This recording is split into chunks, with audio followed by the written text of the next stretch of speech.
के 2 बजे। नमस्कार, मैं राशिद। करेंगे बड़ी खबर से शुरुआत। प्रधानमंत्री नरेंद्र मोदी की रांची में एक कार्यक्रम के दौरान मुख्यमंत्री हेमंत सोरेन की हूटिंग हुई। पीएम मंच पर बैठे थे और हेमंत सोरेन बोल रहे थे, तभी मोदी मोदी के नारे लगने शुरू हो गए। शोर बढ़ता देख पीएम ने इशारे से लोगों को शांत रहने को कहा, लेकिन सीएम की हूटिंग जारी रही। सोरेन के खिलाफ ये हूटिंग तब हुई जबकि वो पीएम को चिट्ठी लिख चुके थे कि सभा में न तो बीजेपी कार्यकर्ता उनके खिलाफ वोटिंग करें और न ही सरकारी आयोजन को सियासी बनाया जाए। कि आप भी प्राथमिकता के आधार पर पूर्व के सरकार की योजनाओं को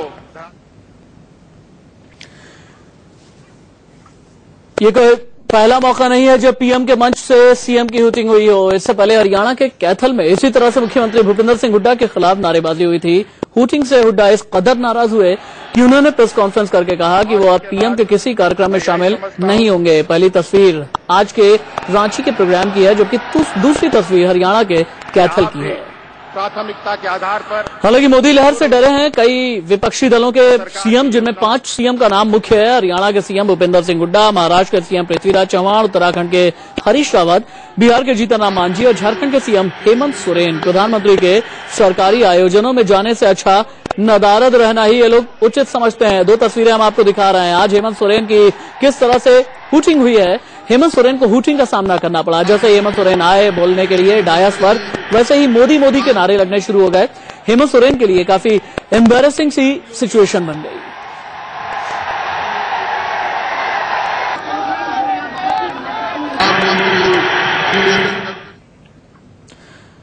अब आपको 3 तस्वीरें दिखाते हैं आज हेमंत सोरेन के खिलाफ किस तरह से हूटिंग हुई, ये आप देखिए। तो 2 दिन पहले हुड्डा के खिलाफ भी नारे लगे थे। कैथल की तस्वीर दिखा रहे हैं। वहीं तीसरी तस्वीर महाराष्ट्र के मुख्यमंत्री पृथ्वीराज चौहान की है, जो नागपुर में मोदी के साथ मंच साझा नहीं करेंगे। हरियाणा के कैथल में पीएम मोदी ने मंगलवार को नेशनल हाईवे के निर्माण का शिलान्यास किया। उस समारोह में बीजेपी कार्यकर्ताओं ने भूपेंद्र सिंह हुड्डा को लेकर हूटिंग की। इससे तमतमाए हुए हुड्डा ने भी ऐलान कर दिया कि वह कभी भी मोदी के साथ मंच साझा नहीं करेंगे। तो नेशनल हाईवे के निर्माण का शिलान्यास किया। उस समारोह में बीजेपी कार्यकर्ताओं ने भूपेंद्र सिंह हुड्डा को लेकर हूटिंग की। इससे तमतमाए हुए हुड्डा ने भी ऐलान कर दिया कि वह कभी भी मोदी के साथ मंच साझा नहीं करेंगे। मोदी लहर कहें या फिर बीजेपी कार्यकर्ताओं का जोश, जिसे देखकर विपक्षी दलों के सीएम अब काफी सशंकित हो गए हैं। हालांकि जब हुड्डा के खिलाफ वोटिंग हुई थी, उस घटना के बाद कांग्रेस ने कहा था कि जिन मुख्यमंत्रियों को अपने आत्मसम्मान की परवाह नहीं है वो मोदी के समारोह में जाएं। पार्टी ने यह भी आरोप लगाया कि मोदी सरकारी समारोहों का राजनीतिकरण करते हैं और विपक्षी नेताओं को नीचा दिखाने की कोशिश करते हैं। कांग्रेस ने अपने मुख्यमंत्रियों से पीएम के प्रोटोकॉल को फॉलो करने को कहा, लेकिन ऐसे समारोह में न जाने की सलाह दी जहां हूटिंग का अंदेशा हो। आप देख सकते हैं आज हेमंत सोरेन को किस तरह हूटिंग का सामना करना पड़ा। पीएम मोदी नागपुर में मेट्रो प्रोजेक्ट का भी आज शिलान्यास करेंगे और ऐसे में महाराष्ट्र के सीएम चौहान ने उस समारोह में नहीं जाने की घोषणा की है। हाल ही में सोलापुर में प्रोग्राम के दौरान पृथ्वीराज चौहान की लोगों ने हूटिंग कर दी थी। प्राथमिकता के आधार पर पूर्व के सरकार की योजनाओं को धरातल पर उतारने में सहयोग दे रहे हैं। मुख्यमंत्री हेमंत सोरेन, झारखंड के मुख्यमंत्री हेमंत सोरेन ने प्रधानमंत्री नरेंद्र मोदी को झारखंड की धरती में आने के लिए धन्यवाद दिया। हेमंत सोरेन जब बोल रहे थे उस वक्त की तस्वीरें हम आपको दिखा रहे हैं। उस समय लोगों ने मोदी मोदी का नारा लगाया। इससे मुख्यमंत्री को भाषण देने में काफी दिक्कत पेश आई। हालांकि बीच में नरेंद्र मोदी ने अपना हाथ लहरा करके जो मोदी समर्थक थे उन्हें चुप करवाने की कोशिश भी की, लेकिन ये तमाम लोग मोदी मोदी के लगातार नारे लगा रहे थे। कि सरकार की योजनाओं को धरातल पर उतारने में सहयोग दे रहे हैं। इंडिया न्यूज संवाददाता अमित रांची से मेरे साथ फोन लाइन पर मौजूद हैं। अमित, मुझे ये बताइए, हेमंत सोरेन के लिए राजनीतिक तौर से कितनी परेशानी का सबब वो वक्त था जब वो डायस पर बोलने के लिए आए और भीड़ से मोदी मोदी के नारे लगने लगे? जी बिल्कुल राशिद, जैसे ही मुख्यमंत्री हेमंत सोरेन मंच पर भाषण देने के लिए जैसे ही पहुंचे, उनके भाषण शुरू हुआ ही था कि लोगों ने नरेंद्र मोदी की जिंदाबाद जिंदाबाद के नारे लगाने शुरू कर दिए। जिसके बाद मुख्यमंत्री को 2 बार थोड़े समय के लिए रुकना भी पड़ा। काफी देर तक लोग नरेंद्र मोदी जिंदाबाद के नारे लगाते रहे, जिसके बाद बीजेपी के कुछ नेताओं को आगे आना पड़ा और उन लोगों को समझाना पड़ा कि वो पहले जो मुख्यमंत्री है उनके भाषण को सुन ले और उसके बाद कार्यक्रम को ठीक से चलने दे। जी राशिद।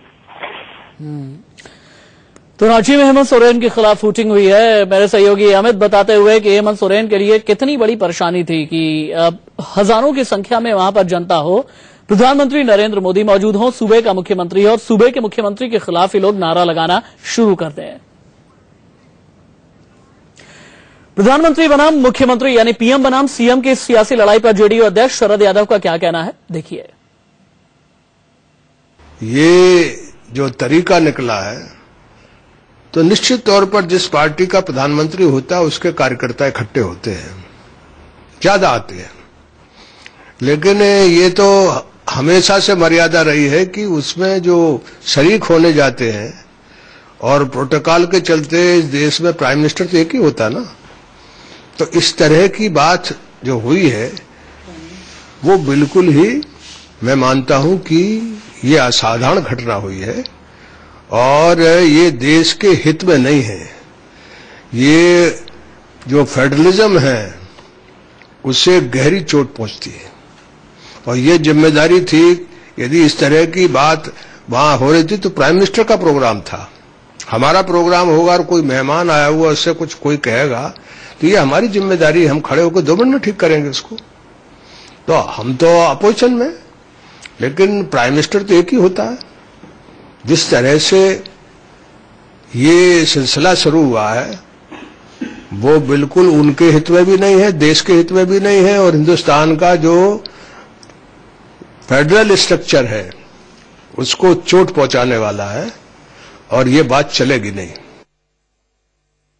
मैं ये शब्द बहुत जिम्मेवारी से इस्तेमाल कर रहा हूं कि अगर एक संयोजित तौर से किसी राजनेता की बेइज्जती करने का, प्रधानमंत्री के साथ कांग्रेसी मुख्यमंत्रियों के मंच साझा नहीं करने को लेकर बीजेपी ने कांग्रेस पर निशाना साधा है। बीजेपी नेता मुख्तार अब्बास नकवी ने कहा कि कांग्रेसी मोदी मंच से तो भाग सकते हैं लेकिन मोदी मंत्र से कैसे भागेंगे। मोदी मंच से वो भाग सकते हैं लेकिन मोदी मंत्र से कब तक भागेंगे। आप भागते भागते इतना थक जाएंगे कि आप भागने की स्थिति में भी नहीं रहेंगे। तो इसलिए आप मोदी मंच से भागिए लेकिन मोदी मंत्र से आप नहीं भाग सकते। और मोदी जी का मंत्र है विकास का, मोदी जी का मंत्र है सुशासन का। अगर आपको विकास और सुशासन का मंत्र चिढ़ा रहा है और आप उसको देख करके भाग रहे हैं तो वो आपकी अपनी इच्छा है। जनता उसका हिसाब किताब आपको सूद ब्याज के साथ कर चुकी है और आगे भी कर देगी। यदि सरकारी कार्यक्रम हो, भारत सरकार का कार्यक्रम हो, उसमें उस संबंधित प्रदेश के मुख्यमंत्री रहते हैं, स्वाभाविक रूप से जनता भी रहती है और कहीं भी ये कतई नहीं सोचा जा सकता है कि एक राज्य के जीते हुए जनप्रतिनिधि को किसी प्रकार के तिरस्कार की कल्पना कभी हम अपने लोकतंत्र में नहीं कर सकते। कि जनता किसी शासन से खुश ना हो तो कई बार बड़ी सभाओं में भी खड़े होकर के अपना विरोध जाहिर करती है और ये सभी राजनीतिक लोग इसे स्वीकार करते हैं। उस पर उसे आधार बना करके अपने अनपॉपुलैरिटी को, अपने प्रति जो नाराजगी है उसको आधार बना करके अगर प्रोटोकॉल मेंटेन नहीं करते हैं तो ये भी लोकतंत्र के लिए अच्छा नहीं है।